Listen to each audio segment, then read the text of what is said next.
freedom. Oh, freedom. Oh, freedom over me. And before I'll be a slave, I'll be buried in my grave and go home to my Lord and be free. Oh, freedom. Oh, freedom. Freedom. Oh, freedom. Oh, freedom over me. Over me. And before I be a slave, I'll be buried in my... Because I have a dream that my 4 little children will one day live in a nation where they will not be judged by the color of their skin, but by the content of their character. I have a dream today.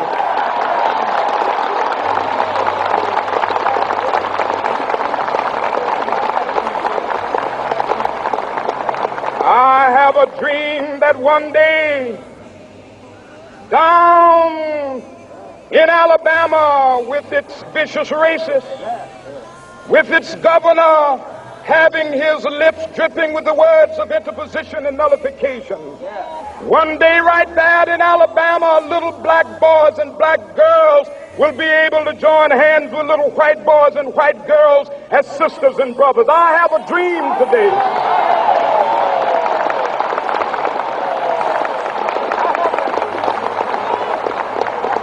I have a dream that one day every valley shall be exalted, and every hill and mountain shall be made low, the rough places will be made plain, and the crooked places will be made straight, and the glory of the Lord shall be revealed, and all flesh shall see it together. This is our hope. This is a faith that I go back to the South with. With this faith, we will be able to hew out of the mountain of despair a stone of hope. With this faith, we will be able to transform the jangling discords of our nation into a beautiful symphony of brotherhood. With this faith, we will be able to work together, to pray together, to struggle together, to go to jail together, to stand up for freedom together, knowing that we will be free one day. Hello everyone, I'm Jensen Denoyes here for a Hero in You special, the Martin Luther King edition. And we're here to celebrate Martin Luther King's Day. And I actually have a special guest with us today. And I am truly honored to introduce you to Dr. James Bruce. Your pleasure. Yeah, Dr. James, thank you for coming. Happy New Year. Happy New Year to Yes, you wonderful, too. wonderful year. And yes, indeed. How was the New Year treating you so far? Every day is great. Nice. I'm so happy we're here in 2025. Right. It's a lot in store. It's a lot behind us that will stay behind us. Yes. And looking forward to it. I'm very optimistic about, because we understand to a large degree what we're facing. Right. And of course we don't know in absolute terms, but we have an idea of something, the changes that we have to brace for. Indeed. And so change is very important. But before we start, I'd like to know about you. Please tell us about yourself. Oh, well, my name is Dr. James Bruce. Yes. I'm a Bostonian, native Bostonian, very proud Bostonian.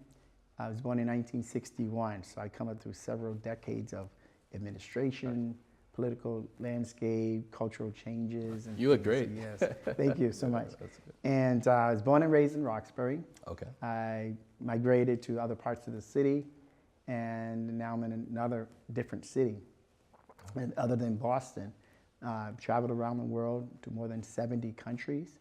I've embraced different cultures, languages, people. So I just love people. Nice. So I'm here now. I'm an educator, singer, songwriter. It's really about embracing people, the culture, and understanding about humanity, about life, and what it offers, how I can, looking at it and how I can critically make a contribution. and to inspire. I've evolved into what I call an inspiration agent. Inspiration I'm very clear about what legacy is. Legacy is the inspiration that you leave behind, not the houses, not the money, not the fame or fortune. It's the inspiration. What messages, what value do you leave behind to society, to people you love, people who don't even know you? Right. You say, Jensen, where did you learn this from? Well, I learned this from this guy I met a long time ago, or my parents told me this, and that helped me navigate and move in a better positioning in life, and to enjoy and appreciate life for what it is, and appreciate it in special ways. Nice. Very fascinating background and very talented musician. Thank you. Yes. Now, you're also a writer. We would like to know, can you tell us about your journey as a writer and what inspired you to become a writer? This is kind of like a long story, but it's very interesting, and I think my fate has been laid out for me. I remember back in 1970, I was about 1976. Right. And I got my first summer job. Right. And it was a summer job, and the minimum wage back then was $2, a whopping $2.30 an hour. Right. And I was just 12 years old. I had a very young job. And it was a summer group, bunch of kids. And the pay at the time was like $25 a week. But for me, I felt like I was rich. I gave money to the church. I put aside things. My mom went with me to open a bank account at the old bank. And I began learning economics and saving and planning. Very and so important. this job, I said, what am I going to do with this job? This particular job was to be a writer. I loved writing and expressing.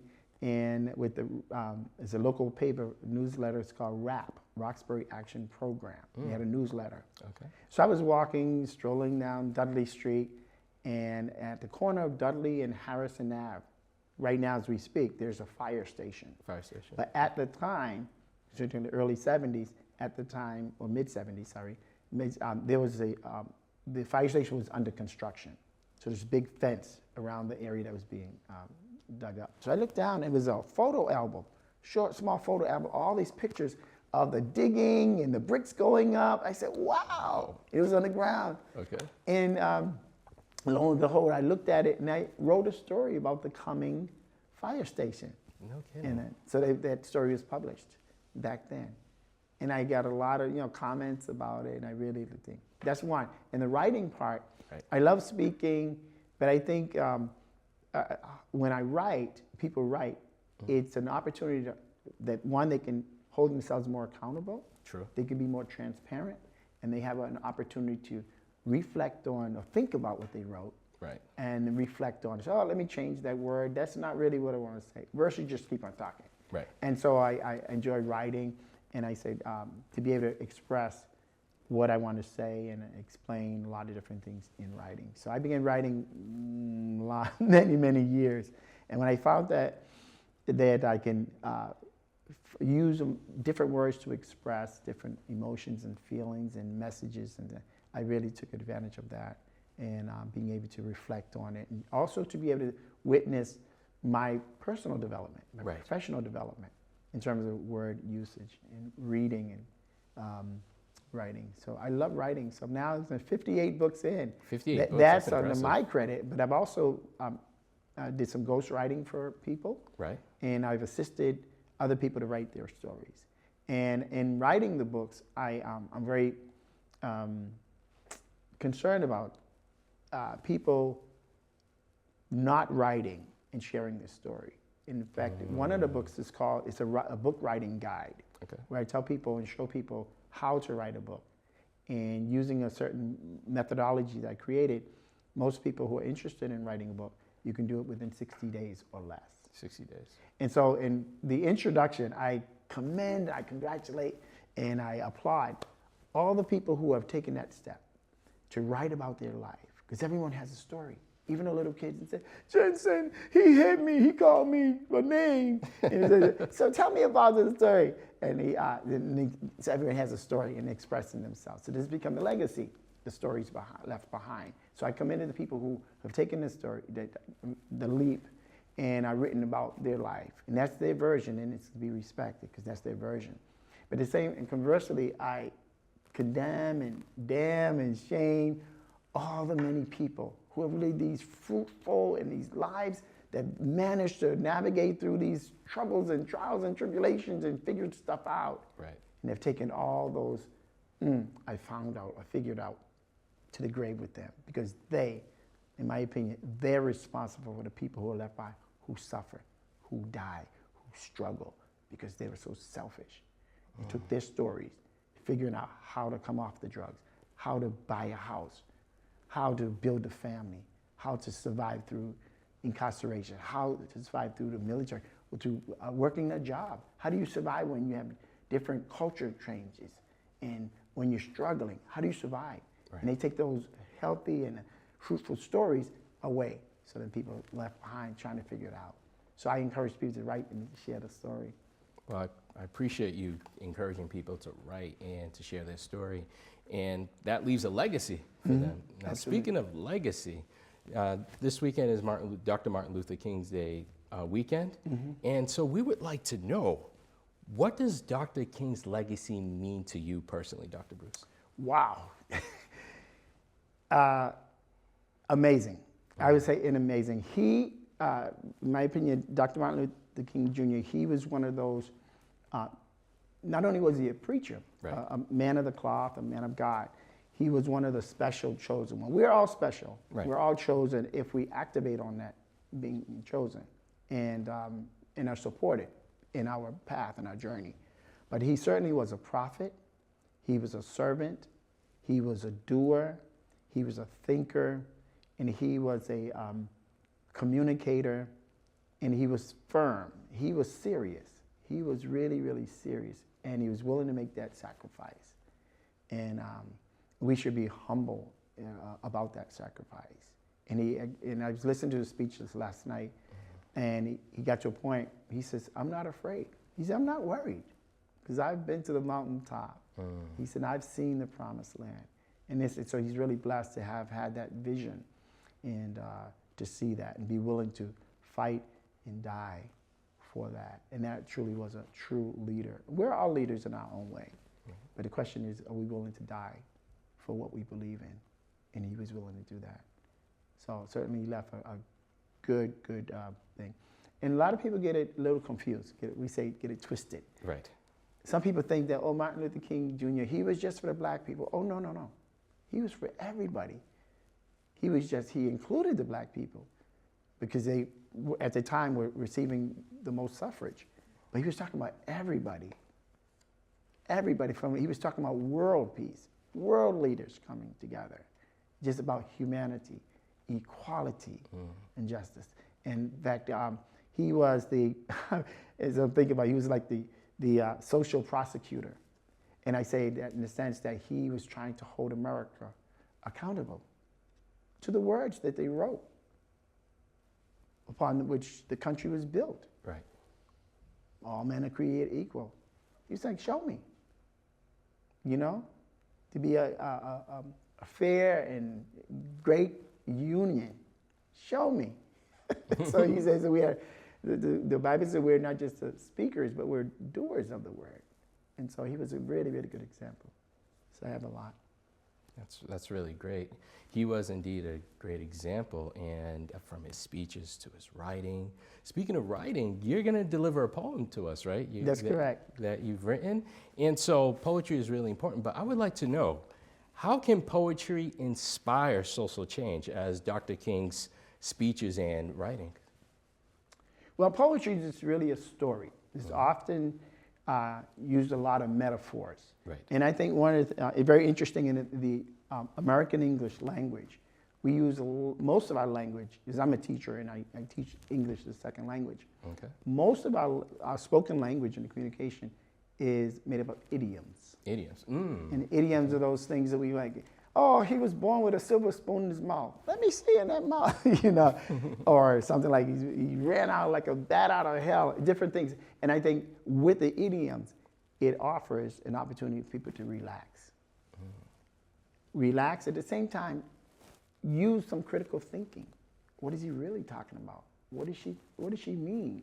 And so in his poetry, and so we can take it either in a literal or a figurative sense. Right. and it allows the heart and the mind just to open up. So what can poetry do? It allows people to connect with things that they really understand. They understand, and it allows one to be almost entertained at the same time, Right. and to receive it with joy, with pleasure, with thought, and being thoughtful, be entertaining. Almost it creates some, especially if it's rhythmic in nature, it causes people to want to like almost anticipate the next word. Roses are red, violets are blue. So we're talking about not only just rhyming, we're talking about colors, Right. and a blend. And so you imagine red and blue, so it can give you some association around colors and things like that. Nice. I'm definitely looking forward to hearing your poem. We're all looking forward to hearing your poem. Thank you. But the last question I would like to ask you, all right? Now, with Martin Luther King, he has left a great legacy and we're celebrating his accomplishments. But what is one last thing you would like the audience to continue as far as Martin Luther King's legacy?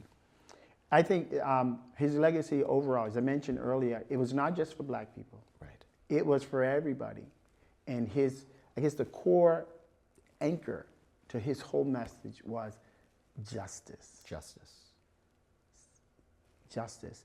Inclusive in justice is fairness, respect, compassion, all those other adjectives and attributes that represent that. Right. So justice not only within, for me relating to the other person, but about myself.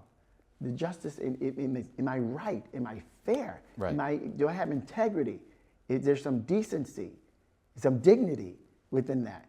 With the law of nature, God's law, the law of the land, it's about justice, fairness, and justice. And that goes into the preamble of the Constitution, Right. with liberty and justice for all. And this is what, again, his message was saying, you're saying justice for all, but I'm saying justice for some. So the message for the audience or for us, just focus on justice. Am I right? And justice means that would I want them to treat me the way I'm treating them? Is that justice? And we get into fairness. Well, that's not fair, but is it just? You know, and that goes into all of it. If I'm charging, you know, this crazy amount for a book, is that just? Is that fair? Because you had to work so many hours or so much time to produce, to generate this money. Is that fair? If this only cost me so little and I'm charging you so much, is that fair? Goes back to integrity. Yeah, integrity. Right. Yeah. And so that's what I said. Just focus on justice. But if from me to things, just inspiration. I think he did it not intentionally to inspire. It just happened naturally for people who got it, to inspire. And we're looking back, and again, that becomes a legacy. Right. So we're inspired by his energy, his spirit, his determination, his positioning, and his sacrifice. Right. Just inspired by that. And so the question is, what, if I throw out a question, what are we willing to sacrifice for the sake of justice? Justice. That's it. Yeah, justice is very important. Well, Dr. Bruce, I just want to say thank you so much. You're quite welcome, and thank you so much. So, this is a Hero News special in honor of Dr. Martin Luther King's Day, Dr. Martin Luther King's Day weekend. And before we end the show, we actually have a special piece from Dr. Bruce. He will be reciting a poem that he wrote in honor of Dr. Martin Luther King, Jr. Welcome back, and I'm so honored to be here to offer a tribute to Dr. Martin Luther King, Jr. And I was just in an interview with Jensen Denoyes, and I'm so honored to be here to offer this at this time. This is a poem I wrote just the other night in preparation for tonight's service. I'm gonna put my glasses. It says, Dr. Martin Luther King Jr. had a dream that he shared in 1963. Yes, a big dream, a lofty dream, an idealistic dream. A dream for some to be a new world order. A new world order that would render everyone to be blinded to all social ills that divide humanity, particularly in the United States of America. Blinded would be the active word to describe the ability to not see something that would no longer exist. Yes, a new world that would render everyone to be deafened to the hateful words rhetoric and propaganda hurled at those who are vulnerable for the sole purpose to diminish, discount, dismantle, or dismiss people who are different. A hopeful dream where he had described little boys and girls living in a future world where they could live and thrive with other human beings of different color descriptions, who just so happen to come from other communities, cultures, countries, and nations. Yes, a new world order would be represented by a new vision for how people saw and received one another, where people would no longer be focused on the fact that others looked different, spoke a different language, wore different clothing, prayed in their own way, and ate different foods, to name a few. These and more differences that divide us would not be the forced issue of the day, but rather the obvious differences will be the power that bring us together. He had that dream. His dream spoke about this thing called equality. He saw a new world where people were judged by the content of the character and not by the color of their skin.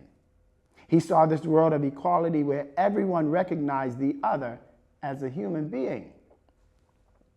On the topic of equality, he envisioned all blue-collar workers earning fair and decent wages so they could support their families. His favor for equality included equal pay for women and men, especially if they were doing the same job. Dr. Martin Luther King Jr.'s dream could only imagine a new world where every legal citizen of age would have equal access to the ballot, with the constitutional right to vote and elect a candidate who they want to represent them. Martin Luther King Jr. had that dream. There is a whole lot more to his big, lofty, idealistic dream. Here it is, in the year 2025. 62 years later, in retrospect, in real time, not much progress has been realized. 62 years later, what should have by now been a sweet dream has remained a bitter nightmare. Overall, the hopeful and wishful blindness has not arrived. We still clearly see the many social ills that divide us, even in our advanced society, inundated with higher education and life-changing technological discoveries and advances.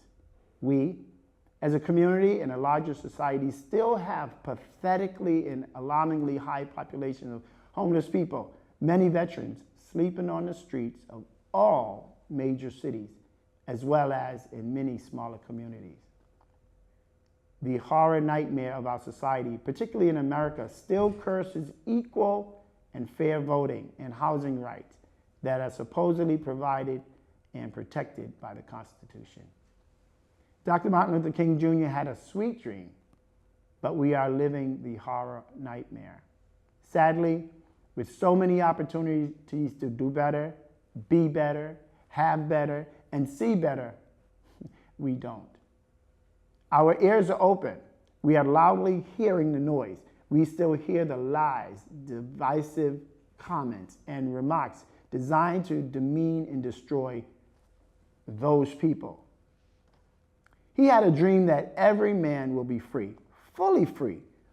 Fully free does not happen until we all acknowledge and honor the humanity in the rest of us. Let us come together in harmony. Dr. Martin Luther King Jr. had a dream. He had a dream that one day we will love one another. He had a dream we'll be sisters and brothers. He had a dream for humanity. Let us come together in harmony. He said we should be judged by the content of our character and not by the color of our skin. We should join hands in love. Let the compassion come from within. What is going on? Is anyone listening? Thank you. Have a good night.